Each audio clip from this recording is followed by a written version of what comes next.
Բարև ձեզ, ես Վիկտորիա Մելքոնյան եմ, սովորում եմ Հայաստանի ամերիկյան համալսարանում։ Այսօր մենք ձեզ ցույց կտանք, թե ինչպես կարելի է չափել ջրի նմուշի մեջ նիտրատների կոնցենտրացիան օգտագործելով ռեագենտների թեստավորման հավաքածուն։ Այս տեսանյութի համար մենք կօգտագործենք API քաղցրահամ ջրի հիմնական թեստավորման հավաքածուն։ Ձեր օգտագործած հավաքածուն կարող է այլ լինել, այդ իսկ պատճառով անհրաժեշտ է հետևել հենց ձեր հավաքածուի վրա նշված քայլերին։ Մաքուր փորձանոթի մեջ, որը տրամադրված է հավաքածուի հետ, լցրեք 5 մլ ջրի նմուշ, որը ցանկանում եք փորձարկել։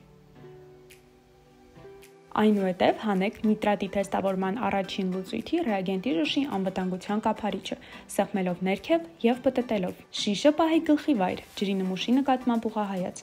Ավելացրեք ուղիղ 10 կաթիլ։ Շատ կարևոր է շիշը պահել ուղղահայաց, որպեսզի յուրաքանչյուր կաթիլ լինի միատեսակ։ Փակեք նիտրատի թեստավորման առաջին լուծույթի շիշը, քանի որ այն այլևս պետք չի լինի։ Փակեք փորձանոթը և մի քանի անգամ շուռ տվեք, որպեսզի լուծույթը խառնվի։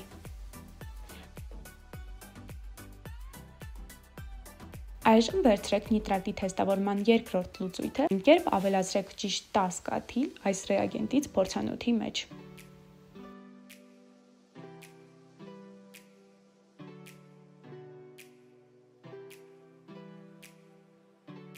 Այնուհետև ուժեղ թափը արեք լուծույթը 1 րոպե։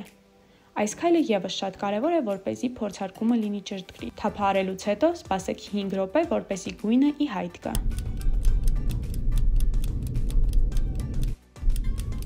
Երբ 5 րոպեն անցնի, համատեք լուծույթի գույնը նիտրատի գունային աղյուսակի հետ։ Համատությունն անցկացրեք լավ լուսավորված վայրում, աղյուսակի սպիտակ ֆոնի վրա։ Այն արժեքը, որին համապատասխան գույնն ամենամոտ է ձեր լուծույթին, ցույց է տալիս ջրի նմուշի նիտրատի մակարդակը։